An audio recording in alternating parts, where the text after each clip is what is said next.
Gampa by Michael Brault.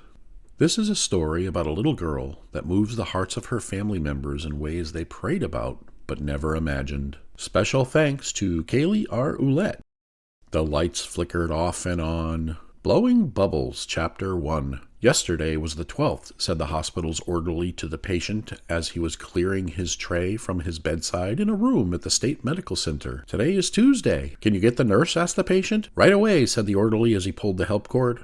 The nurse came rushing in and asked the man as she tried to find his name on the chart. What can I get you, Mr. Noland? Peter. Call me Peter. Did it work? Did it work? He asked as he attempted to sit up in his hospital bed. Your vitals are steady and all seems to be going as planned, she said. The doctor will be in shortly to discuss where we go from here with your bone marrow transplant. About an hour and a half went by and the doctor finally came in. You seem to be doing well, Mr. Noland. I think you'll be going home in a few days. What about my granddaughter, Karina? Asked Peter with a very worried look on his face. The procedure for her took a bit longer than we expected because she's just a toddler. She's stable and still asleep. We'll keep you posted when she wakes up, said Dr. Randall. Peter sensed that the doctor was not being completely honest with him about Karina. A week earlier, Karina was playing outside with her mother in her backyard. She had just learned to walk and was starting to run with a bit of a bounce, as some toddlers do. As she was running, after some bubbles, she collapsed. Her mother ran over to her and picked her up. She was breathing but unconscious. Her mother, Sarah, called 911 immediately. This is 911. What is your emergency? Asked the dispatcher. Frantically, Sarah explained what happened. The dispatcher said that an ambulance was on its way. After a very long night in the emergency room, they admitted Karina into her own room in the intensive care unit. Her very tired and worried mother sat at her bedside, unable to rest. Dr. Randall walked in to check Karina's chart as she lay in bed unconscious, with a full workup of tubes and wires monitoring her entire body. Exhausted and crying, Sarah asked the doctor what had happened to her. We're still running some tests right now. The doctor looked at Karina and listened to her breathing with his stethoscope and then asked, Is her father in the picture or is it just you? Choking back some tears, Sarah whimpered, He's in Iraq right now. He left in June and we have not heard from him for about 3 months now. I called and left a message with the emergency contact for his unit. They said he's out on a mission and will get the message when he returns. The doctor had a very curious look on his face. Is this his first time overseas? Sarah answered him, He's on his second tour in Iraq. Uncle Sam keeps rotating the same guys. She looked at the doctor and asked with a bit of assertion, What happened to her? The doctor pulled over to that spinny chair that they always have in the hospital rooms. He sat and stared at his chart, trying to avoid eye contact. The symptoms are showing that Karina has a rare disease. As I said, we're still running some tests. He tried to change the subject, suggesting, Why don't you go down to the cafeteria and get something to eat? Karina is safe with our nursing staff. If she wakes up while you're down there, we will have one of them call your cell phone right away. Sarah sensed the doctor knew more than he was telling. She tried asking again, but he seemed more determined to leave the room and avoid further questions. Baghdad, Chapter 2. A Black Hawk helicopter departed a landing zone near Kuwait's demilitarized zone with 2 pilots, a crew chief, and a medic on board. Reagan Control, this is Dustoff Eagle 1 for departure to the north with Romeo Tango direct to Whiskey X-Ray, said Captain Noland. Dustoff Eagle 1, you are cleared for departure. Climb to 5,000 and contact Romeo Charlie at 2187.3 Fox Mike, said Air Traffic Control. The air ambulance took off, heading towards Baghdad. The helicopter was piloted by Captain Mac Sumbersky. Mac and his crew members were on a return flight from a rescue mission. It was nighttime and they were all using night vision goggles to see as they flew over the dark desert. That was a tough one, said Mac's co-pilot Jim. I can't wait to get back to base and call home, said the medic as she took off her flight gloves to remove the rubber medical gloves she was wearing underneath them. The crew chief, Sergeant Henry Noland, said 3 months of no contact with home really made deployment a living sacrifice. Henry thought back to the moment of the second birthday party for his daughter that was May 29th. They had a few friends over to the house for the party. Sarah had brought out the cake and they were all singing and wishing happy birthday to Karina. Karina seemed to love cake. She smashed it in her hands and had it all over her face. When the party was over, Henry put Karina to bed. He sang a song about little stars to her as she drifted to sleep in her crib. Sarah came into the room when she finished doing the dishes. This was in our mailbox, said Sarah. She handed Henry a letter that came in the mail earlier in the day. It was from the Department of Defense. Henry opened it as he sat in the rocking chair in the corner of her room. After reading it, Henry had a vacant look on his face. What did it say? Asked Sarah. It is military orders ordering me for active duty in Iraq. It is a year-long medevac tour. I have to report to my unit on June 12th. for preparations in order to prepare to depart for the deployment station in Texas at Fort Hood on July 16th. The orders have us returning next year at the end of June. You just got back from the last one 6 months ago, and they are deploying you again? Gasped Sarah. What about Karina? You're going to miss her entire time as a toddler. You already missed her first words, cried Sarah. Henry was upset and looked at Sarah and said, You understood when you married me that I'm a soldier, and you promised that you would never. Henry paused for a moment as he came to himself and calmed himself down. He went on and said, I don't like this any more than you do. After this one, I'm getting out and getting a civilian job. Henry was thinking about his promise that he made to his wife as his helicopter approached the base runway. Air traffic control came over the radio. The operator said, Dust off Eagle 1, turn right, heading 355 degrees, descend and maintain 1,000 feet above the ground, expect vectors into runway 05. The aircraft landed at the base. After shutting down the engines, a soldier came running over to the aircraft. I'm looking for Sergeant Noland, said the soldier. Is he on board? I'm Sergeant Noland. What can I do for you? The soldier handed Henry a piece of paper. Henry read the message and proclaimed to his fellow crew members, I have an emergency at home. It's my daughter. I have to go. Henry went directly to his supervisor and requested emergency leave for a medical emergency at home. Henry's commander denied his leave request. I'm sorry, Sergeant Noland. I have a daughter myself, and I understand your frustration. If I let you go home, I will have no one to fill your position. As you well know, the medevac mission requires a full flight crew. That will be one less aircraft available for our mission. We're already down to 3 aircraft. If I lose you right now, that will leave me with only 2 ships to cover the well-being of 90 soldiers. The best I can offer you is a call home for right now, said his commander. In the meantime, I'll see what I can do. Henry was extremely upset at this news.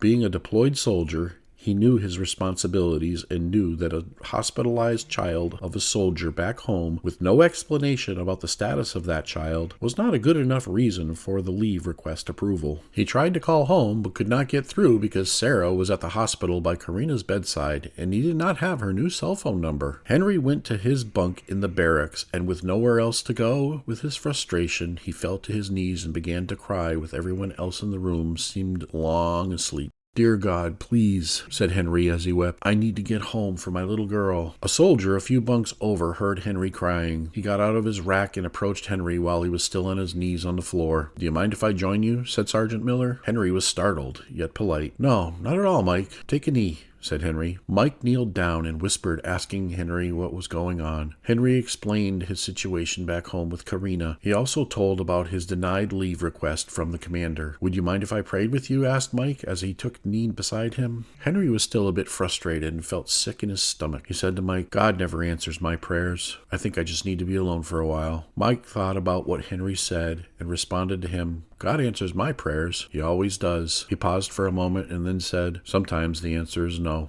Mike stood up and said, okay, brother, I'll leave you alone so you can work this out. I'll pray for you and your daughter. The next morning, Henry did his normal routine. A soldier came over to him in the chow hall and told him the commander requested to see him. Henry went to the commander's office again. Sergeant Noland reporting as ordered, sir, said Henry. The commander said to him, early this morning a unit of airships were ordered to be redeployed from Bosnia to here. They're from the Kentucky National Guard. They're coming due to some unexpected political maneuvering back home. They have 5 medevac crews and will be here within the next 24 hours to join our forces. Apparently my request for more soldiers to make up for our shortages finally went through. Pack your bag, Dad. You're going home. Robotic yet professional. Chapter 3. 3 days later, at about 2 a.m., Karina began to wake up. Her vitals set off the monitors at the nurse's station, and the nurse came rushing into the room to check on her. Sarah was asleep on one of the most uncomfortable chairs in the hospital. She woke up to the sound of Karina crying as the nurse came into the room.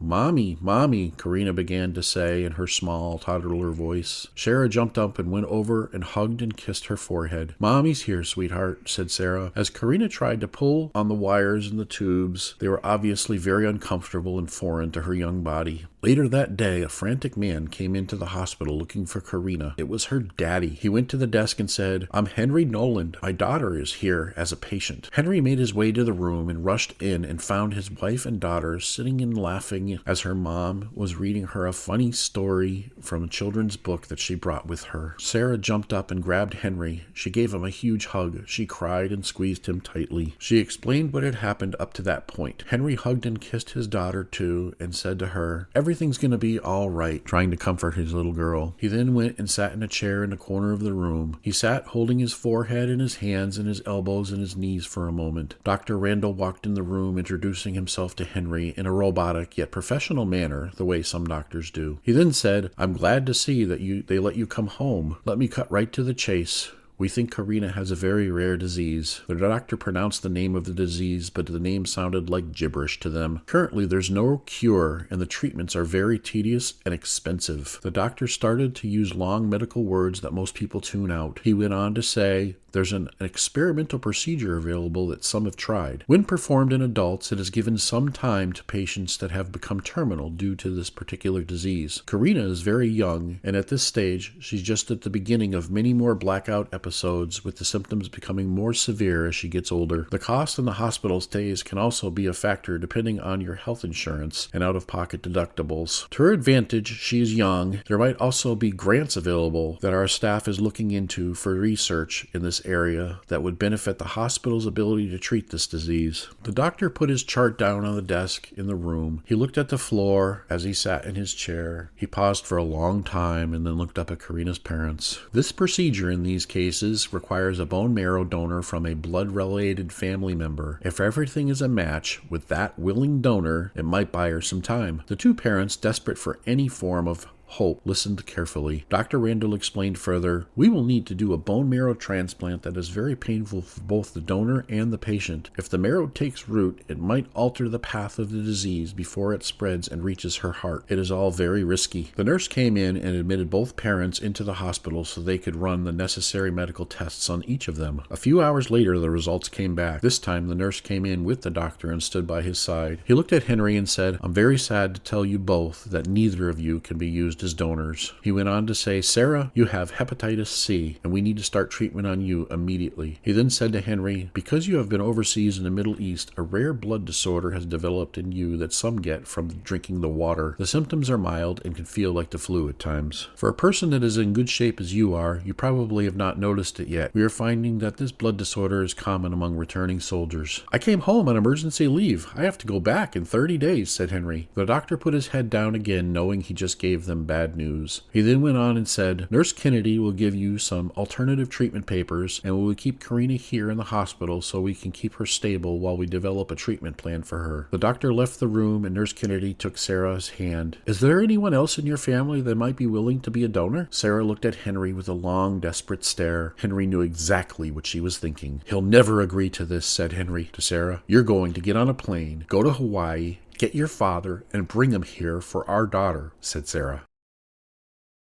Father and Son, Chapter 4. Sometime later, a very loud horn was blowing behind Henry as he sat at a stoplight that had turned green moments ago while driving home in his rental car. Henry was clearly startled. He was deep in thought, but waved behind him at the driver as he pulled off to spot on the side of the road. He sat there for a moment and began to think back to about 10 years earlier. His family was visiting his parents, Peter and Jane Noland. They lived in Hawaii. They visited at Thanksgiving time. They were all sitting around the table when his mother choked on some food while laughing at a joke her husband told. No one wants this tragedy, especially on a holiday. It was very hard on all of them. At the funeral, a few days later, Henry's father would not speak to anyone. Several days went by, and Sarah and Henry had to plan to return to Massachusetts. "Are you leaving me?" asked Peter. Henry replied, "It's been several days since Mom passed, and you haven't hardly said a word to anyone, and now that we have to go, you want to talk?" "I want you to stay," said Peter. This all turned into a huge argument that Henry saw coming. He knew his father would hold things inside and then explode on everyone when he was ready. Peter thought that Henry leaving was disrespectful to his mother. In reality, Peter was just being selfish because he knew that his son and his wife had responsibilities and people counting on them back east. Peter's emotions were in overdrive. Their conversation left both Peter and Henry saying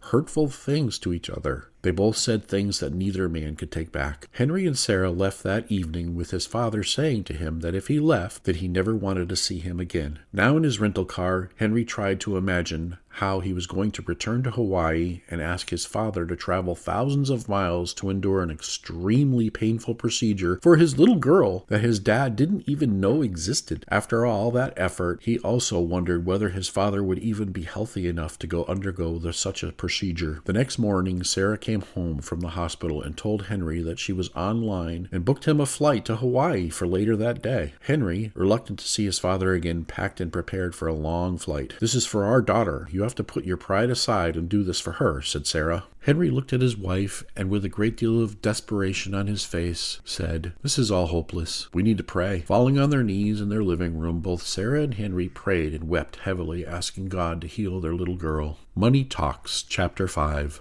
Later that day, Henry went to Logan International Airport in Boston. After going through security and waiting 5 or so hours until boarding, he boarded his flight to Hawaii. "This is your captain speaking." The voice came over the speaker system. "We are on a flight to Hawaii with a stop in JFK and then a stop in Chicago. After that, there will be a fuel stop in Los Angeles before our final stop in Hawaii. Sit back and relax and enjoy the flight." Then the plane departed Boston, climbing to about 11,000 feet before leveling off. Henry took his seat next to the window on the left side of the plane, just in front of the wing. Next to him was an older man that he thought looked a lot like Ben Franklin. In an attempt to avoid small talk necessary when seated so close on a plane, Henry tried to pretend that he was listening to music on the headphones the flight attendant provided him. The man next to him put his hand out to greet Henry and said, "My name's Benjamin." Henry started to chuckle a little bit under his breath as he extended his hand. "I'm Henry." The man started to laugh because he knew what Henry was thinking. "Really, I'm Dave. I get that you look like the guy on the money all the time from people, so I try to have fun with it." That small piece of humor really softened Henry up as he began to make some small talk with Dave. Several hours later, the flight finally landed in Hawaii, and Dave and Henry shook hands. "I'm glad we met," said Henry. "Me too," said Dave. And they went their separate ways in the terminal. Henry took a taxi across the island and prepared himself as he traveled to his father's bungalow. It was about midday when Henry arrived and approached the walkway of his father's home. He walked up to the door and knocked. Peter opened the door and saw that it was Henry, and with a startled look on his face, he turned away, leaving the door open behind him. He sat on the couch, continuing to watch his TV show. "Can I come in, Pop?" "The door is open, isn't it?" said Peter to his son. Henry cut right to the chase and started to explain what had happened and why he was there. He pulled out a picture of his daughter Karina and showed it to her grandfather. Peter sat there for a long time, just staring at the picture, not saying a word. "She has your mother's eyes," said Peter as he started to cry. Henry said, "I came home on emergency leave from Iraq, and now I'm here asking for your help for your granddaughter. I don't have much time, and neither does she." Peter looked at his son. "What makes you think I'm going to be any different? I was in Vietnam with all that Agent Orange stuff in the air. My blood is probably more tainted than yours is." Peter started to pack a small bag of clothes. "Do you have money for the cab, or do we need to leave my car in paid parking at the airport?" "I spent my last $20 getting here, Dad. I learned on the way over here that I have to figure out how I'm going to come up with the money for the initial costs of the procedure," said Henry. "Of course you're broke. You're always broke," said Peter as he looked in his wallet. "I'm just going to call us a cab. All I have are Benjamins," said Peter. "I'm sure that'll do." Henry suddenly began to cry as he sat waiting for his father to finish packing. "What's gotten into you?" asked Peter. Henry remembered his flight companion and proceeded to tell his father about the man he sat next to on the plane. "On my way here, I was sitting on the plane next to a man that looked just like Ben Franklin does on the $100 bill. We talked for a while, and he told me an amazing story. I wish I still believed in God the way he does. He had an amazing faith that I just don't have." The cab arrived. Henry and Peter got into the cab and headed for the airport. Henry continued to explain about Dave. "Dave told me that one night he was home, and with nothing else to do, he started to watch a movie about the life of Christ. He said that it came to the scene where Jesus was leading a crowd of about 5,000 people that were all following him as he preached. The people were all very hungry. There was no food available to feed so many, and his disciples could only come up with 5 loaves of bread and 2 fish. He went on and said that Jesus asked them to put the bread and the fish into the baskets and give them to the people. They did, and suddenly the baskets became full of fish and bread again. Every time they emptied a basket, it was suddenly full again. They all handed it out and fed all the people. Dave explained further that as he was watching that scene, he prayed, saying, "Dear God, I'd love to know what it is like to be like the disciples of Jesus and hand out bread like that." Dave said about a week or so went by and he had forgotten all about his prayer. He was home while his wife was at work at a local convenience store. She called him because she knew he was home that day. She said her manager needed to know if Dave was available to volunteer to drive and make a delivery to a local church. That church requested donations of bread from the store. It was for a feast they were having for the elderly. He agreed and showed up, finding that he was going to be bringing 500 loaves of bread to that church. When he arrived at the church, the director of the feast was startled to see the size of the delivery. She told him that there was some kind of mistake. They only needed about 100 loaves of bread. Dave immediately called the store and explained that the church was turning away the remaining 400 loaves of bread. The manager said to Dave that once the bread left the store, he could not take it back. With no other solution, he asked Dave if he knew anyone that needed bread. Dave found himself driving around with hundreds of loaves of bread, handing them out to homeless people on the streets. The job was overwhelming, so Dave called his daughter Kaylee to help him. He and his daughter went to other churches and to the local men's rescue mission and gave out more bread than he had ever handled in a lifetime. Later that evening, after it was all over, Dave had several loaves of bread still left over.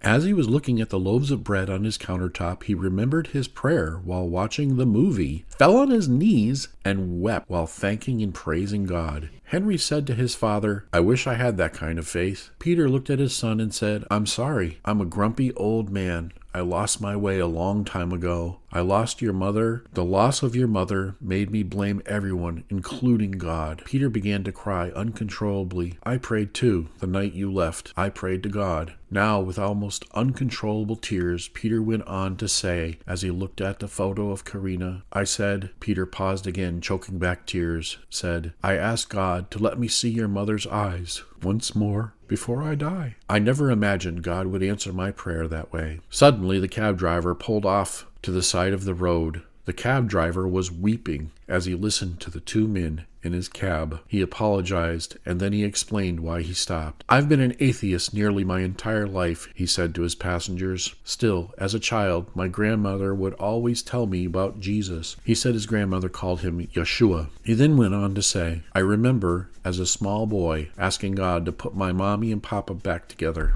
I was young when they divorced. I asked God, if he was real, to turn the lights off in my room so I would know he heard me. Nothing happened. I looked for signs many times when I prayed. I decided after a while, there is no God." Peter said, "I remember I prayed that flick of the lights prayer too as a child. Nothing happened for me either." The driver went on to say, "Later on in life, a few weeks ago actually, I found myself praying again. This time, instead of saying, 'God, if you are real,' I said, 'God, I know you're real. I believe in you. I know my dad is homeless. He lives in Massachusetts somewhere. I asked God to make sure he had food to eat. Well, a few days ago, he called me unexpectedly. He said that he had gotten his life right. He said he's now living in a local rescue mission in a place called Springfield. He told me about some crazy person and his daughter handing out bread when he was living on the streets and hungry. Seeing that he was a homeless man, they gave him bread to eat. They also told him about the rescue mission place for men because they planned to go there to deliver bread too. My homeless and broken dad, after eating a loaf of bread on the side of the road, set off and went there himself later that day to see if the rescue mission had room for him. At that time, I didn't really pay attention to the bread part of the story." The three men sat in the cab crying and praising and thanking God for his goodness. The cab driver recomposed himself and then drove them to the airport terminal.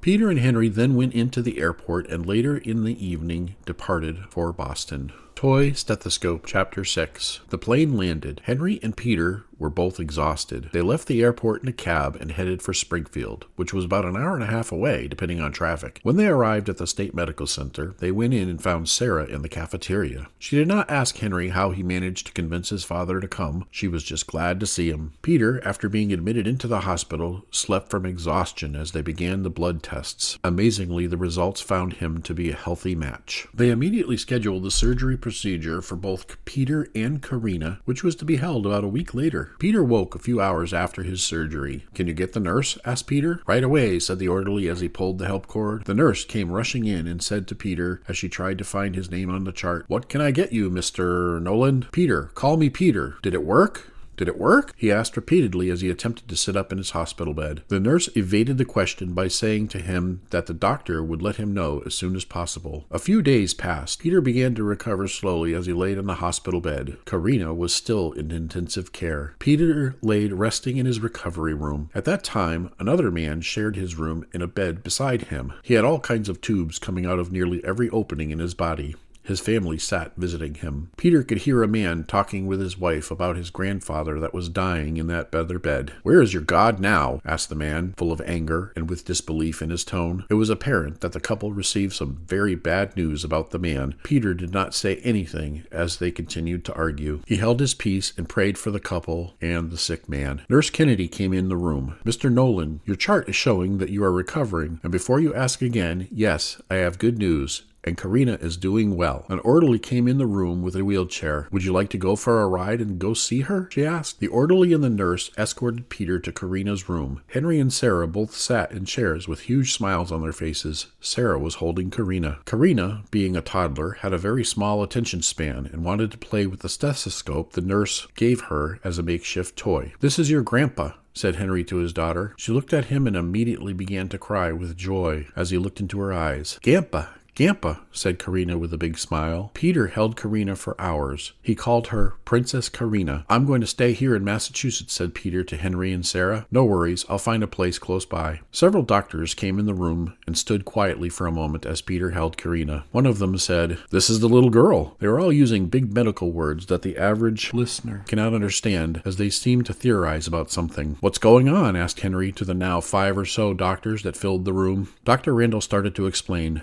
"Something happened during the surgery that we cannot explain. After opening her up during the surgery, we were about to do the transfusion when the lights in the operating room went out. The lights flickered off and on again several times in the room. During the flickering of the lights, one of our staff had tripped and dropped the specimen of bone marrow provided by Peter. We had to consider it contaminated and had to abort the procedure. We were all trying to find a way to tell you that we need to acquire a second specimen from Mr. Nolan. We have no explanation as to why she's recovering so well with no signs of the disease in her blood samples.